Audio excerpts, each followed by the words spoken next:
Halo guys, kami dari kelompok gizi kelas B akan menjelaskan tentang poster gizi seimbang untuk usia lanjut. Assalamualaikum warahmatullahi wabarakatuh, Shalom. Perkenalkan, nama saya Citra Lansia Suntik dari kelas B. Melalui poster ini, kelompok kami akan menjelaskan tentang bagaimana pentingnya gizi seimbang untuk lansia. Mengapa gizi seimbang itu penting untuk lansia?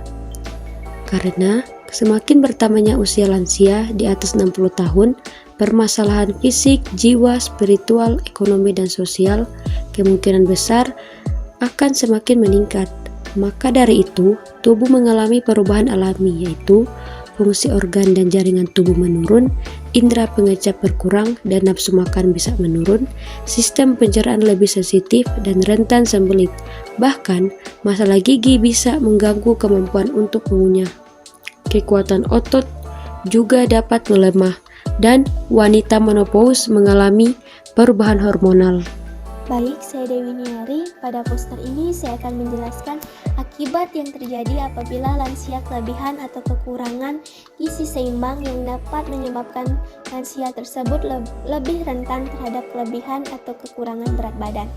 Kelebihan berat badan pada lansia biasanya disebabkan karena adanya penurunan metabolisme tubuh lansia dan kurangnya aktivitas fisik yang dilakukan oleh lansia.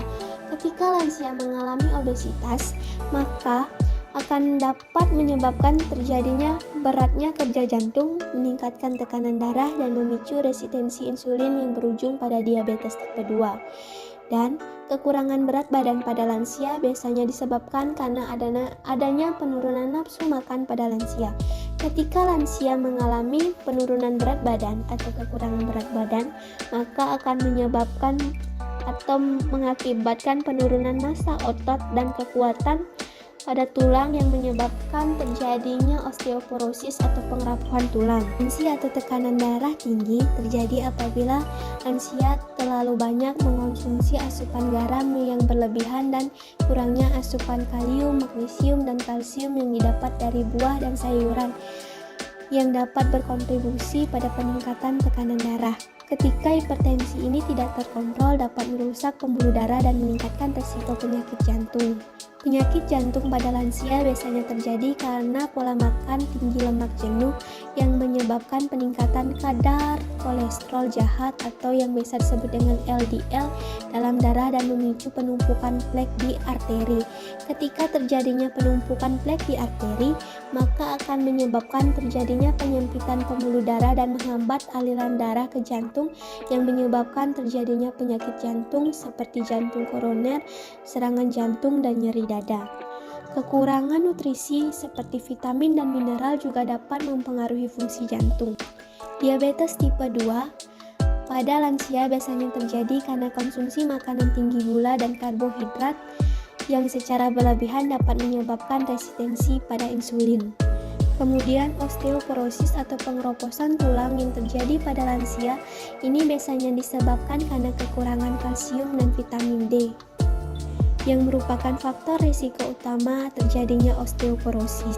Kemudian radang sendi pada lansia biasanya terjadi akibat adanya berat yang berlebihan pada lansia atau terlalu banyak pergerakan yang dilakukan oleh lansia sehingga mempercepat kerusakan tulang rawan dan memperparah osteoartritis. Selanjutnya, pada nomor 3, lansia juga harus memperhatikan meminum air putih yang cukup untuk mencegah dehidrasi. Yang kedua, konsumsi makanan dalam porsi kecil tapi sering jika nafsu makan berkurang. Lalu konsultasikan dengan dokter atau ahli gizi untuk kebutuhan gizi yang lebih spesifik. Selanjutnya, pada nomor 4, yaitu perbanyak konsumsi seperti sayuran dan buah-buahan dalam jumlah yang cukup, pastikan beragam warnanya.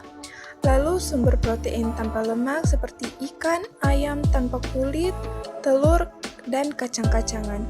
Lalu karbohidrat kompleks seperti nasi merah, roti gandum, dan ubi. Selanjutnya produk susu rendah lemak atau alternatif lainnya untuk kalsium dan vitamin D.